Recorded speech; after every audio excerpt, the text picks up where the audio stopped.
Durante a pandemia, 68% dos brasileiros assistiram vídeo por plataformas de streaming e 58% assinam esses serviços, segundo dados da Cantar Ibope. Enquanto isso, a TV por assinatura perdeu 2,5 milhões de assinantes nos últimos 2 anos e hoje alcança 14 milhões de domicílios. Além da disputa por consumidores, esses dois serviços travam uma batalha regulatória no Congresso que terá impacto no futuro do consumo de vídeo no país.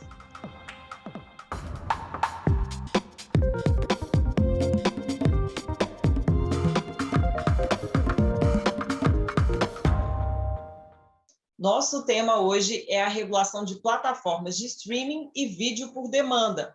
Conversamos com Cláudio Nazareno, consultor legislativo da Câmara dos Deputados, e com Jonas Valente, pesquisador do Laboratório de Políticas de Comunicação da Universidade de Brasília.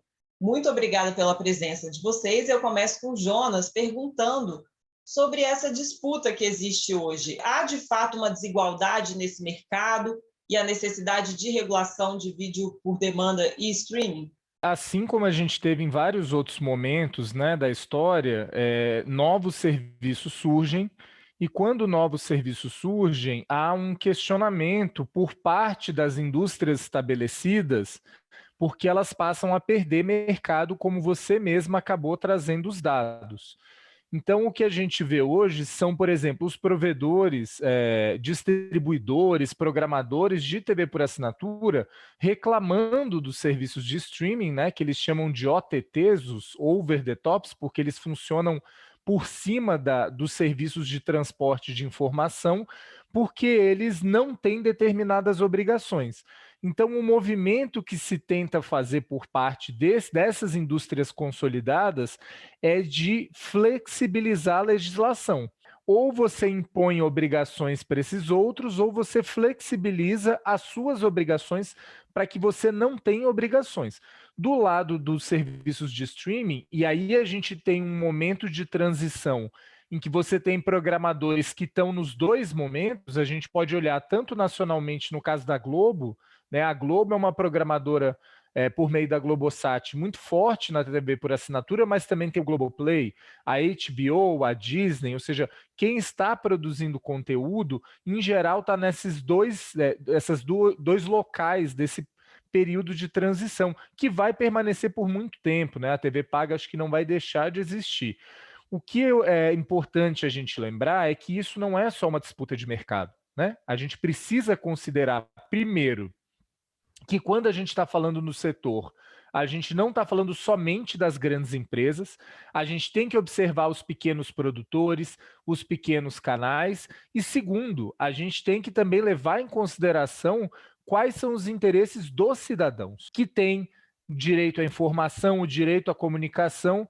Então, quando se debate a regulação de plataforma de streaming, atualmente o foco está muito grande nessa briga de mercado e a gente precisa inserir também os pequenos produtores, as modalidades diferentes de comunicação, como é o caso da comunicação pública, estatal e não comercial, e também qual é o interesse das pessoas. E nesse sentido, simplesmente flexibilizar significa a gente deixar uma regra em que os mais fortes, e a gente tem conglomerados cada vez maiores, basta olhar as megafusões que ocorreram nos últimos anos, esses mais fortes vão se sobressair, e aí quem perde com isso são os pequenos, é a cultura nacional e são os cidadãos brasileiros, tanto do ponto de vista da sua constituição como consumidores, quanto do ponto de vista, né, do acesso à informação, à pluralidade e à diversidade que a sociedade precisa ter nas comunicações. Cláudio, você que está aqui dentro do Congresso, há pelo menos uma dezena de propostas que tramitam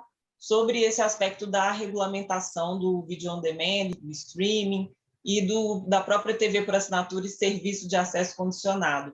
Qual é a grande questão hoje, qual é a grande pressão que existe no Congresso? É para se enquadrar a TV por assinatura nas mesmas regras do streaming, ou seja, flexibilizar a legislação, aí como diz o Jonas, ou é para enquadrar o streaming nas regras da TV por assinatura, que aí seria enquadrar na lei de 2011, que é a lei do serviço de acesso condicionado?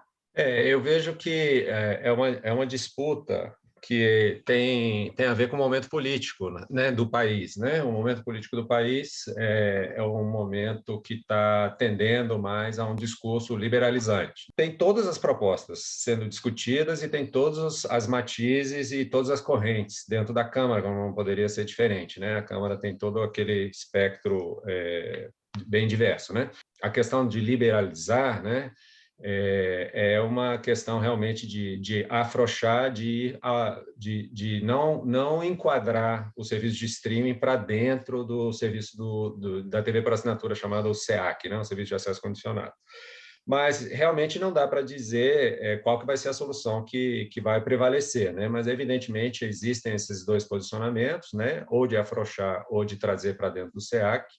Hoje, é claro que a regulação, inclusive seria bom até dizer, né, que quando a lei do SEAC foi feita, a lei da televisão por assinatura, a nova lei de 2011, né, o serviço de streaming simplesmente era muito, muito, muito incipiente. Ele foi totalmente deixado de fora, né, por uma questão óbvia, né, porque era um serviço incipiente demais, não era um competidor à altura da TV por assinatura naquele então. Então, é interessante ver como as coisas mudam tão rapidamente. Né? Em menos de 10 anos, já estamos falando aí de um player novo, né, como eles falam, né, que tem a mesma força, a mesma quantidade de assinantes, né, de um serviço tradicional, como a TV a cabo. Realmente é muito cedo para dizer qual vai ser a tendência vencedora, né? Mas realmente são muitos grupos, né, que estão se digladiando aí para resolver essa questão. Realmente, essa lei de 2011, ela não toca no serviço de streaming. Esse é um ponto que precisa ser discutido. Como está a lei de streaming hoje, ela o serviço de streaming, né, eles não estão sendo regulados mesmo. Pelo fato da Anatel já ter se posicionado que canais lineares da TV por assinatura podem ser distribuídos via internet, né, e estar aí uma postura implícita de que o serviço de streaming é um serviço de valor agregado e não um serviço de acesso condicionado, isso não torna a questão já um pouco pendente para este lado, assim, o lado de que o streaming não vai ter essas mesmas regras da TV por assinatura? Acho que, na verdade, assim, a Anatel acabou se adiantando, né? Vamos falar que houve uma grande polêmica gerada exatamente pela oferta de programações lineares na internet, e isso, inclusive, é objeto de um projeto de decreto legislativo para sustar essa decisão. Isso está em debate no Congresso agora, mas eu acredito que isso precisa ser resolvido no âmbito da lei. Não é uma decisão da Anatel, pelo contrário, a gente está, como disse o Cláudio, a lei do SEAC, que no fundo é a lei da TV por assinatura, né? A gente precisa fazer o movimento que foi feito na Europa. Na Europa tinha uma diretiva de televisão sem fronteiras e constituiu uma nova diretiva dos serviços de audiovisual. Então a gente precisa trabalhar com o conceito dos serviços de audiovisual de forma tecnologicamente neutra, mas obviamente sem deixar de considerar as tecnologias, né? Mais uma vez, eu acho que o foco aqui não pode ser simplesmente atender um grupo empresarial que fala, ele está ganhando mais dinheiro do que eu, então você alivia a legislação para mim. Não é assim que a gente deve fazer legislação no Brasil, até porque nós temos mandamentos constitucionais, né, que dizem respeito à comunicação eletrônica, à proibição das práticas de monopólio e oligopólio, e a gente vê uma concentração gigantesca no setor de comunicações, e isso vale tanto para os atores tradicionais, né? Então, por exemplo, quando a lei do SEAC estabeleceu cotas de canais, é porque você não pode ter uma distribuidora que fala, eu só vou ter os canais da programadora A, por exemplo, da programadora da Globo. Então eu não terei canais, eu não terei Band News, eu não terei Record News. Isso é uma questão de pluralidade básica. E a lei do SEAC traz isso. Se a gente for olhar agora para o que se chama de guerra do streaming, né? Ou seja, a Netflix, que já está muito consolidada, mas entrada pesadíssima no Brasil da Prime Video, inclusive com aspectos casados com a Amazon, ou seja, muitas pessoas adquirem o Prime Video porque junto vem o frete da Amazon, né? A entrada do Disney Plus, da HBO Max. Então, vários grandes atores aí do audiovisual estão entrando nesse aspecto, e os atores brasileiros têm uma dificuldade muito grande de concorrer. A gente só tem o Globoplay oferecendo de fato esse serviço. Como é que a gente vai olhar, por exemplo, aqui para a TV Senado, para a EBC? A EBC tem o EBC Play, mas que tem muita dificuldade de concorrer, né? O SBT acaba ficando dependente de exibição dos seus programas no YouTube.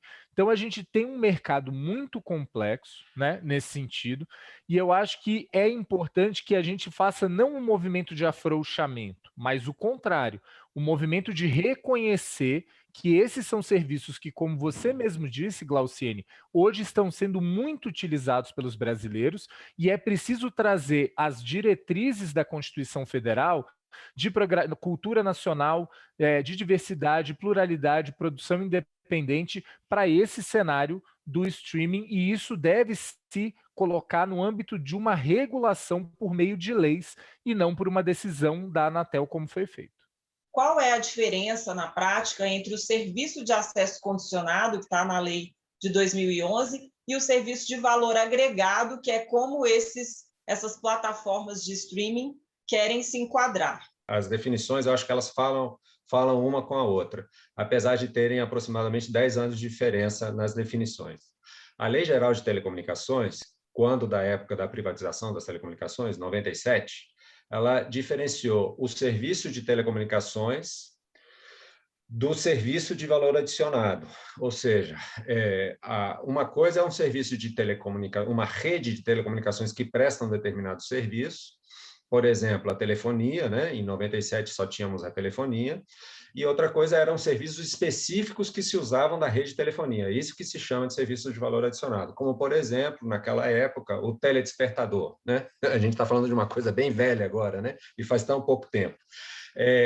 A lei do SEAC, que foi feita em 2011, ela definiu o seguinte, que o serviço de distribuição de conteúdos por assinatura era um serviço de telecomunicações. Então, ele igualou o serviço de televisão por assinatura, o SEAC, igualou ao serviço de telecomunicações que estava lá na LGT.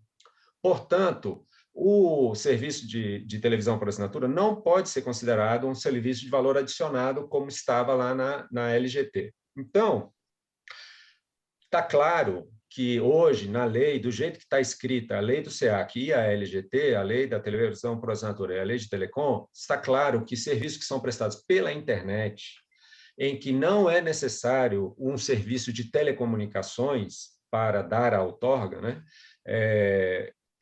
Está claro que é um serviço que se adiciona, né? Não se confunde com o próprio serviço de telecomunicações. Então, se você ingressa numa rede de telecomunicações, por exemplo, na TV a cabo ou na telefonia, se você ingressa nessa rede e em cima dela você presta um serviço, esse serviço não é de telecom. Então, o Netflix, por exemplo, se ele for acessado pela internet, ou o YouTube, quando ele é acessado pela internet, né, como é o caso, eles são serviços de valor adicionado. Não é necessário você ter uma rede vinculada, digamos assim, uma rede de telecomunicações vinculada. Então, essa discussão, eu acho que ela está razoavelmente bem resolvida. Lógico, a gente sempre vai poder fazer uma construção diferente, né? No direito, você sempre vai poder fazer construções diferentes. Eu acho que o Jonas está querendo se referir a isso.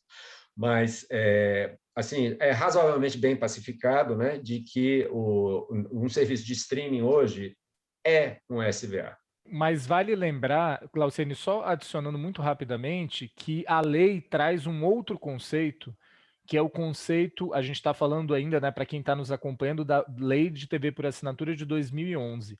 Ela previu entre as suas definições um conceito de comunicação audiovisual de acesso condicionado, que não é definido como um serviço de telecomunicações.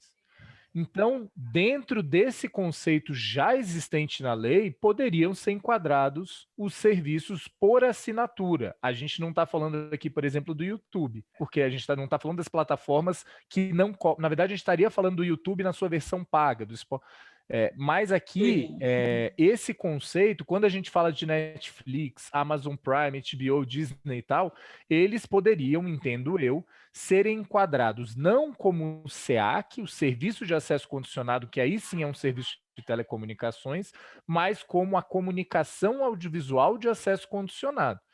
Então, esse enquadramento me parece importante. E aí, Glaucine, é bom a gente colocar para os telespectadores o que significa enquadrar, né? Significa que as obrigações da lei passam a valer. E aí a gente está falando de obrigações importantes, como, por exemplo, percentuais de programação nacional, uma vantagem que a lei trouxe. Só que a gente sabe que no Netflix não adianta ter 8, 10 filmes nacionais que você nunca vai saber que existem.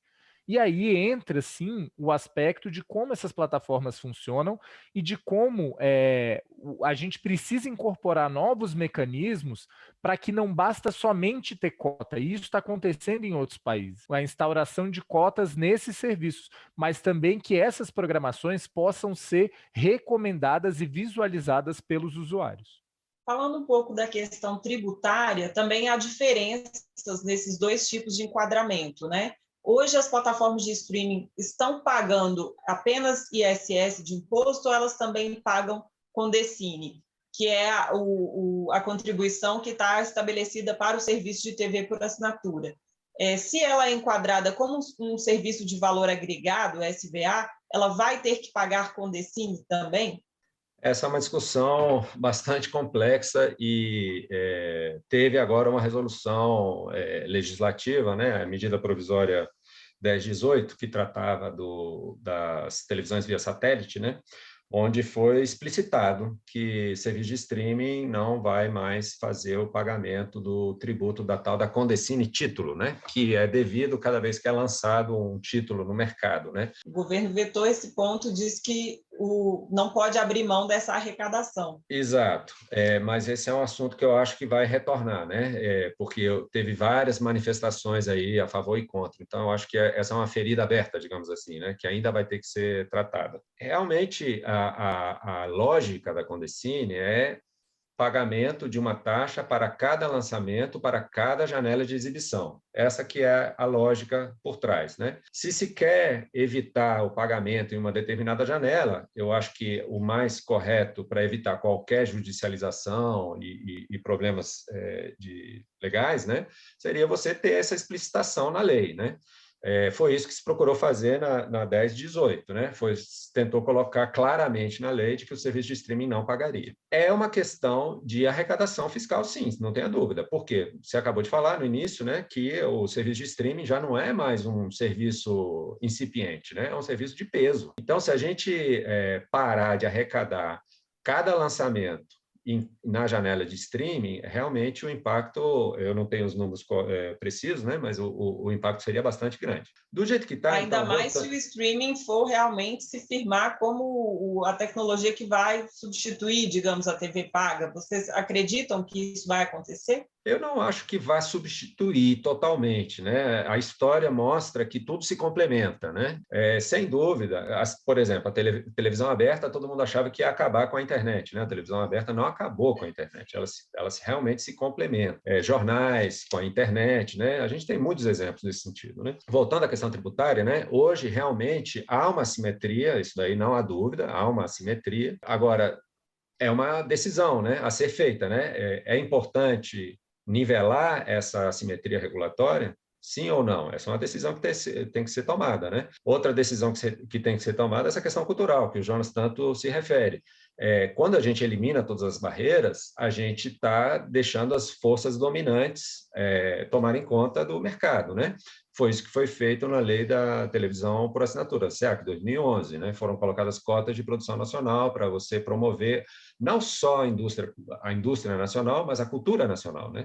Então, se a gente começa a flexibilizar todas as plataformas, né, não só a televisão por assinatura, mas o streaming também, que já é de peso, e a gente não coloca nenhuma regulação, você tem que rediscutir o que você realmente quer do serviço de audiovisuais, né? Porque uma coisa é você flexibilizar, outra coisa é você falar assim, não, tudo bem, eu vou flexibilizar porque isso daí não me interessa mais, o mercado vai resolver essa questão cultural. Então, essa é uma discussão que está candente aí no mundo todo e já há países que já fizeram as suas apostas, né? Já fizeram regulamentações. Jonas, para o leigo entender, essa discussão não está muito semelhante à do Uber e do táxi, e aí o transporte por aplicativo foi lá no consumidor e fez uma pressão para que houvesse a mínima regulação possível para não aumentar o preço. Você acha que isso pode acontecer também no caso das plataformas de streaming, dizer para o consumidor que se houver uma regulação muito pesada, com tributos, por exemplo, a Condecine, vai aumentar o valor das assinaturas? Eu acho que esse é o discurso de qualquer setor econômico. A gente está vendo isso no debate de energia, no debate de alimentação, né? Inclusive, pelo contrário, a gente está vendo nesse momento de aumento exacerbado dos preços, chantagens do setor de alimentação dizendo que se não isentar, vai aumentar o preço. Então, assim, acho que esse é o tipo de ameaça que os reguladores têm que tomar muito cuidado com elas, né? Porque a gente sabe que isso não é novidade no capitalismo. O que uma empresa quer? Diminuir seus custos e aumentar seus lucros, né? Isso não tem a ver com o aspecto moral dos seus donos, é a lógica de funcionamento. Então, quando a gente fala sobre esse debate tributário, é uma coisa grave, né? Que a gente tenha empresas sediadas fora do Brasil que não paguem, né, esses tributos. Eu entendo que mais uma vez, corrigir a simetria regulatória não significa retirar as obrigações da TV paga. Significa entender o seguinte: olha, setor de streaming, vocês agora são um setor importante.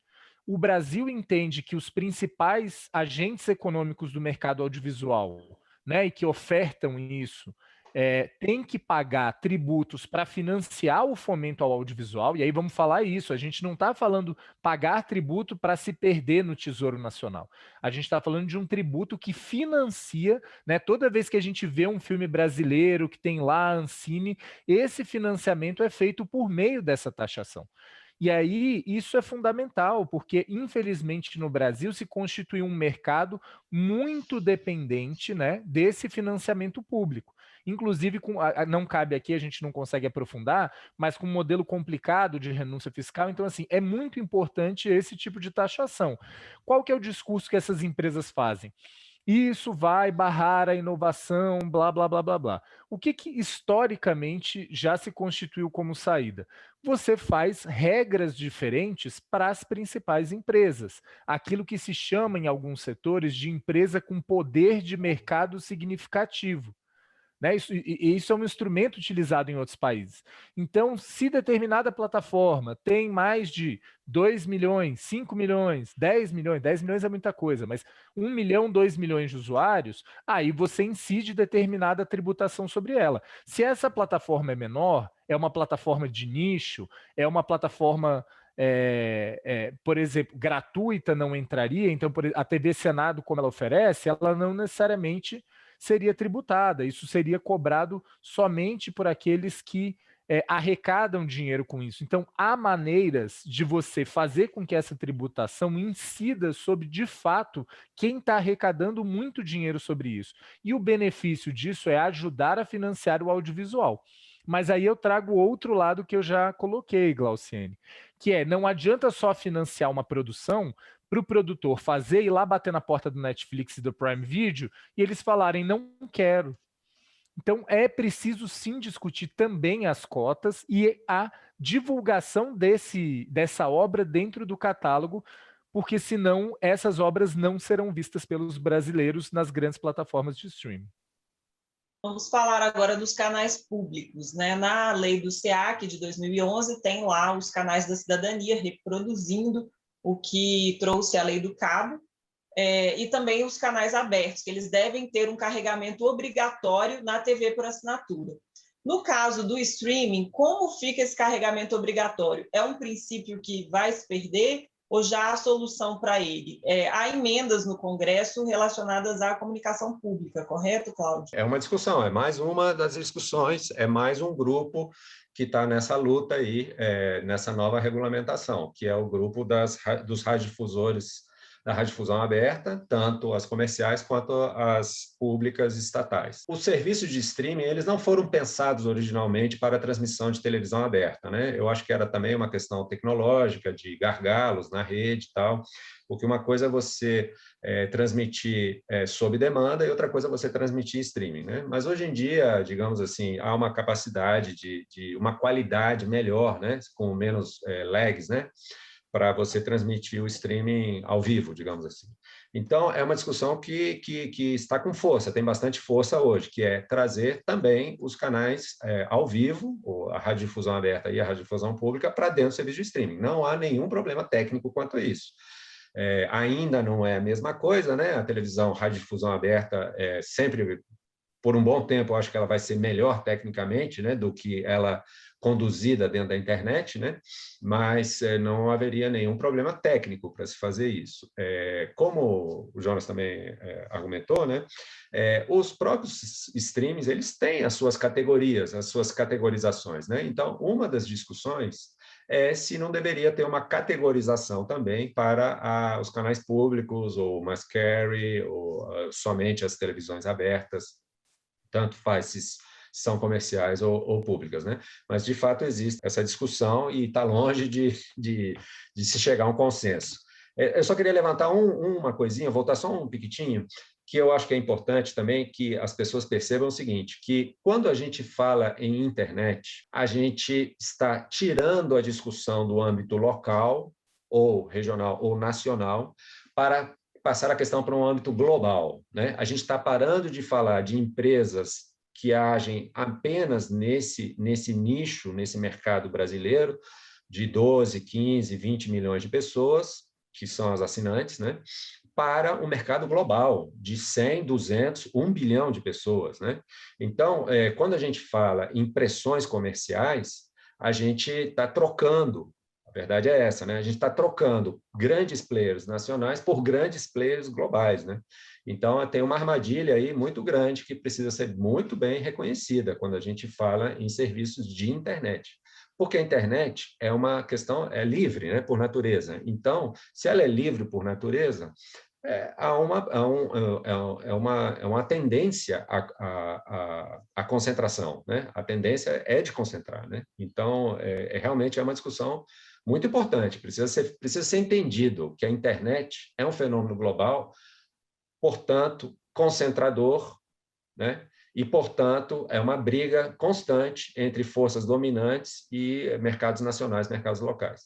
E nisso se insere a televisão aberta também. Jonas, infelizmente nosso tempo está acabando, mas eu queria que você falasse rapidinho sobre a proposta que há no Congresso de zerar o consumo de dados para os canais públicos e privados da televisão aberta, né? Já há emenda nesse sentido no Congresso. Essa seria uma solução para o carregamento obrigatório das emissoras públicas? Eu acho que garantir a obrigatoriedade de que as plataformas de streaming coloquem no seu catálogo, como disse o Cláudio, com uma categoria específica, é fundamental. Porque, vamos lembrar mais uma vez, Constituição fala, sistemas público, privado, estatal, precisa ter os três, isso precisa também se materializar ali. Sobre a questão dos dados não contabilizados, a gente tem que debater isso bastante, porque por um lado sim, a oferta de um serviço público importante, por outro lado, esse modelo como um todo ele tem problemas, né? Porque ele está favorecendo esses grandes players globais que o Cláudio falou, o Facebook, por meio do WhatsApp, do Instagram.